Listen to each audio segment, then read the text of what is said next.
Hi, this is Mrs. Zhu, and we're going to be taking notes in our foldable today. This is our chapter 4 foldable, and this is going to be the last notes that we will take before turning it on Thursday, the day of our chapter 4 test. So this week our test will actually not be on a Friday because of the AR movie, but instead it will be on Thursday, and that is also the day our foldable notes will be due. And we are in the last tab, skipping to the last one, which is the pink one. And so if you open it up, it would be white at the top, pink at the bottom. And the title was Exponent Rules, which you did put already on your foldable notes. But I'm going to add this section that I'm highlighting right here, which is the sections 4.7 and 4.8 from the textbook. So I'm really combining those two sections together.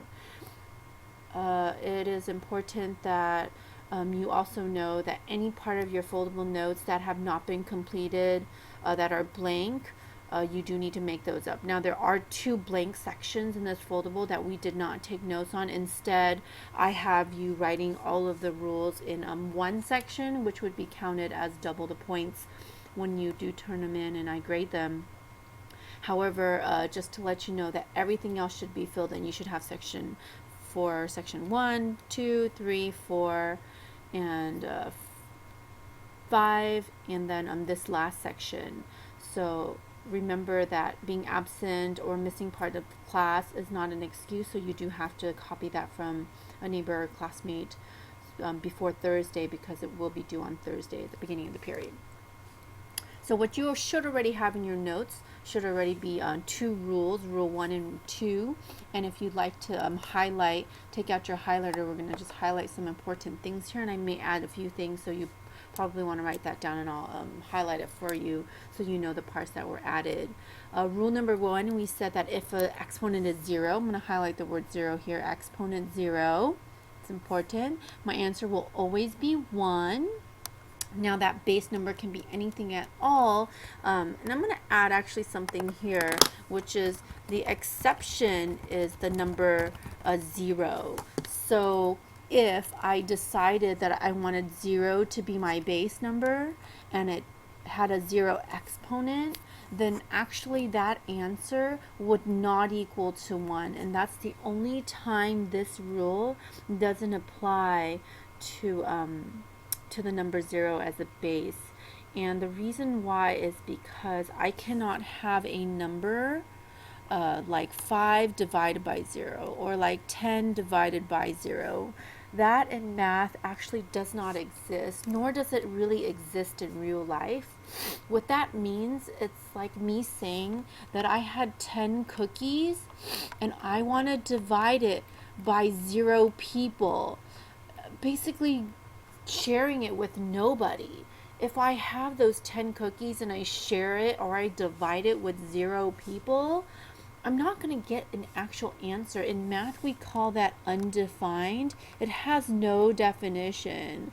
It actually doesn't exist because those 10 cookies would sit there. Nobody would know about them. Maybe the ants would crawl to them, and the cockroaches, but they would kind of just rot. And I know that's really hard to understand, but as you explore algebra more and even into algebra 1 and 2 and into high school, maybe it'll make sense to you. And for some of us, don't worry about it. You do have to know that basically a 0 cannot be a number in the denominator, and that will always hold true forever. Okay? Going on to rule number 2, we said that the answer for a negative exponent, if I see a negative exponent, it's going to be the reciprocal, and there's our key math vocabulary word. It's the reciprocal of the base, and that's important. It's only for the base number, where the negative exponent will then become a positive exponent. So an example of that we can write in our notes. Here would be a good example. If I had 5 to the negative second exponent, I'm actually supposed to do the reciprocal of the number 5. So 5 as a fraction would be 5 over 1. And so if I did the reciprocal of that, it would become 1 over 5. And then I would take that negative 2 exponent and I would change it to a positive 2, and I would write that exponent still with a 5, and then my final answer would be 1/5 times 1/5, which is really the same as saying 1 over 5 times 5, or my final answer being 1 over 25. And that is what the negative 2 exponent means in this situation. Okay, and that's really your review because we just took a quiz on that on Friday. And we're going to be exploring 3 more rules today. So here we go. Rule number 3. Rule number 3 says that if you multiply powers, you keep the base and add the exponents. Okay? I'll give you a moment to copy that down. There you go. Rule number 3, you multiply the powers and then you keep the base and you would add your exponents. Let me give you an example. This is something we did go over last week, which was also in your quiz.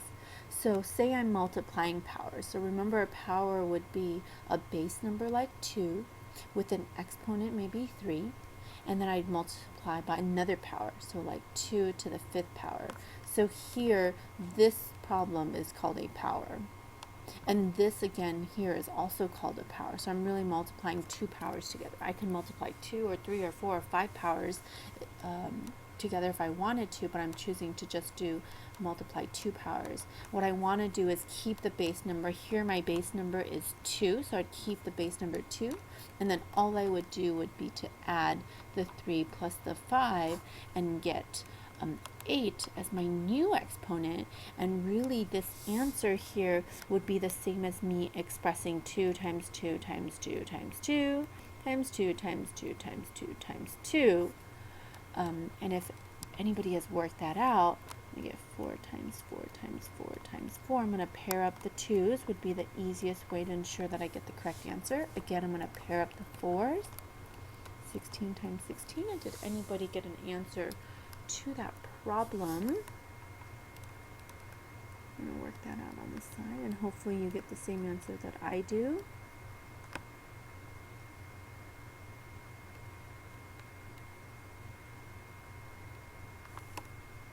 And I got 256.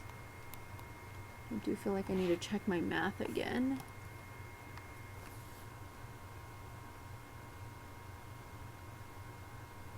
Okay, and that seems to be correct, and that would be my final answer, and this would be my answer expressed with a power, in a power. So this is my answer as a power, but this is my answer as a simplified all the way answer.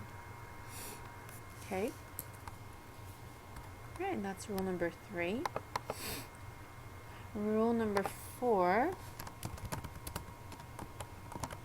If we need to pause the video at any time, feel free to. I know some of you would be copying this down. Let me go back and highlight some of the key parts of this rule.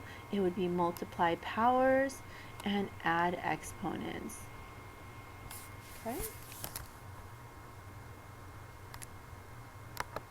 Rule number 4 is going to be, I'm actually going to scroll down. I know some of you might be copying, so if we need to pause, go ahead and feel free to pause.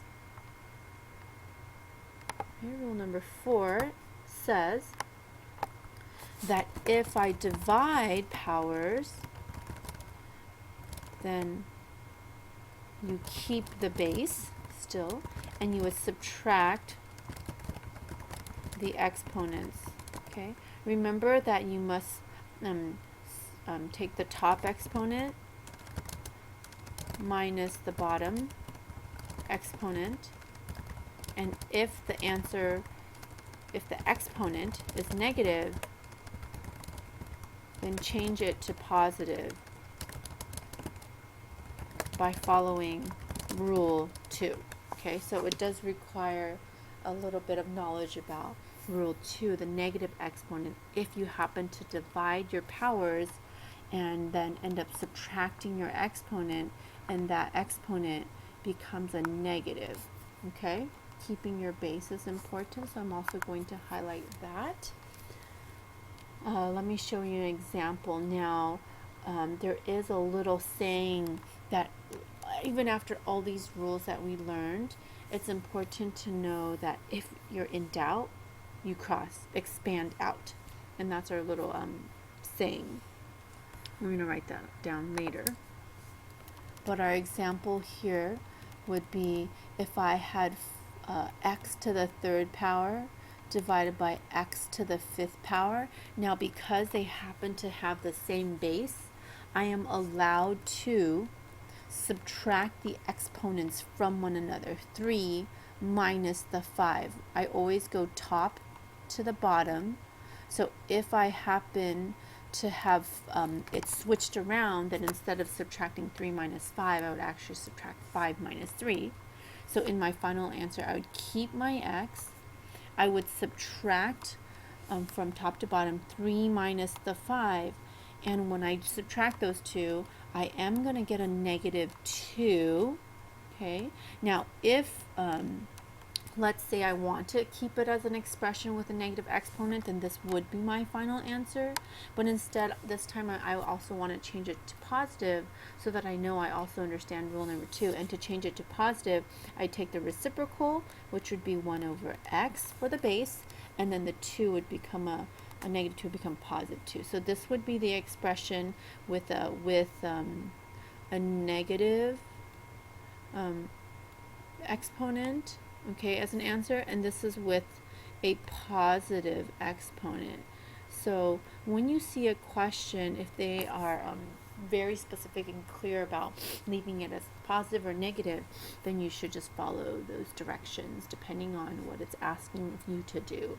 So those are 2 acceptable answers, and that's how you would simply, through this rule, divide powers.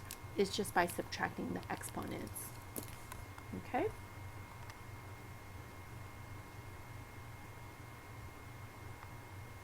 Okay, here's rule number 5, which is a rule we have not explored yet.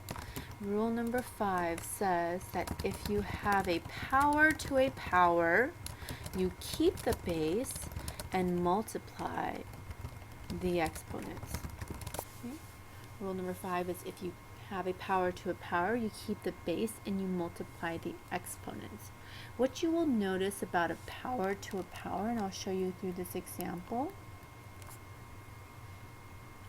is that in a power to a power, you will just see the base 1. So we might see a negative 2 to the 5th power, okay? And then what's going to happen, it's going to be a parentheses, and if that expression will be taken to maybe the 2nd power. Okay, so what this problem means is that right in this parentheses here, right here, this is a power, okay, in the parentheses, and in the outside of the parentheses is another power. So what's asking me, the 2 here is asking me to repeat what is already in the parentheses, which is already another power. So I have in the parentheses negative 2 to the 5th that I'm going to times a second time. Okay, what's happening here is really rule number 3 that we stated. Okay, now it doesn't matter the number of the rule, but for our purpose here in our notes, we happen to make it rule number 3. Okay, now by applying rule number 3, I could get my answer and find out that I keep the negative 2 as my base, and then I could add the 5 and the 5 together and get 10 as my new exponent, and I can leave that as my final answer, or actually multiply negative 2 times negative 2 times negative 2 times negative 2 10 times. So I guess I could write it 10 times here for you on 2 different lines and then get an answer. But right now, for the purpose of the rules, I'm only going to leave it as a power. So this is my answer as a power answer. Okay, not as an actual number as my answer. But without having to do rule number 3, okay, rule number 5, so here's me actually using rule number 5. Number 5 actually tells me that I can, here we go, power to a power, I'm going to multiply the exponents. The bases stay the same, okay, the base. So here my base is -2. Here we're having a little bit of problems. -2.